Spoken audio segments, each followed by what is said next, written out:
نحن شيخ كأبناء الغرب نعم. في وقت صعب. نعم. يعني لا أريد أن أقول فقط نحن يعني في الغرب، لكن في العالم كله والله أعلم صرنا منحرف يعني تماما عن الواقع، ضال عن الإنتاجية أو الخصوبة أو التعلم أو الشغل المفيد. أي. يعني غارقين في هواتفنا، مدمنين يعني في صحيح. واتس والوسائل صحيح. التواصل الاجتماعي. صحيح.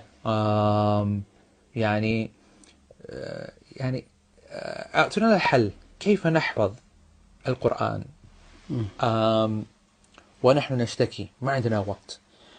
وطبعا فيه يعني هذه الهواتف يأتي تنبيه بعد تنبيه بعد تنبيه والرسائل واليدك صحيح. وكذا. فعندما يعتزل شخص يعني عن كل شيء، يعني لا يعتزل نفسه من هاتفه.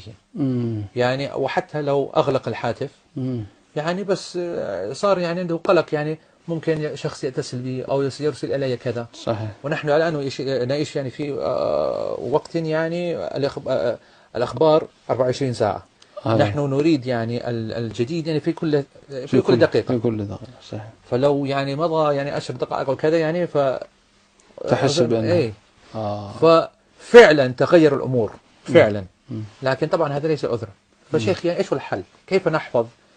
كيف يعني شيء يعني فعلا كيف نتحقق يعني في هذه الفتنة؟ يعني فتنة مدمنين شيخ نحن كلنا. صحيح. كلنا. صحيح. صحيح. والله هو حقيقة يعني هذا الذي ذكرته يعني معاناة للكل، كلنا نعاني منه، من فتنة هذا الزمن. أنا أضرب لك مثل. أنا سألني شاب وقال لي أريد أن أحفظ القرآن في سنة، هل من الممكن؟ قلت له نعم ممكن. قال لي أنا خلاص أنا قررت أن أعتكف في مسجد النبي صلى الله عليه وسلم لمدة سنة لا أخرج منه إلا لقضاء الحاجة، والباقي كله سأعتكف وأحفظ القرآن. فقلت له طيب إن شاء الله ستتمكن، إن لم تنهي كله يعني تكون قريب من نهايته، يعني إذا أنت أعطيت وقتا كاملا. فقال لي بما تنصحني؟ قلت بتركك هذا كان في يده جلاكسي. قلت تترك هذا.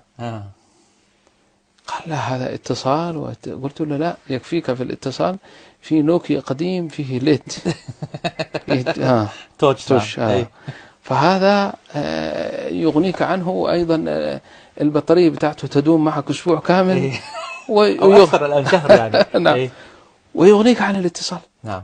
ويكفيك. بغير هذا يصعب عليك أن تنجز ما أردته يعني. فقال لي طيب، وافترقنا. ثم بعد فترة أجد منه الواتساب يرسل لي. بعدين لقيته بعد 6 شهور 7 شهور. قلت أنا نصحتك هذا، قال والله ما قدرت أترك. قلت له إذن أبشر، ستمضي عليك سنة 2 3 سنوات وهكذا.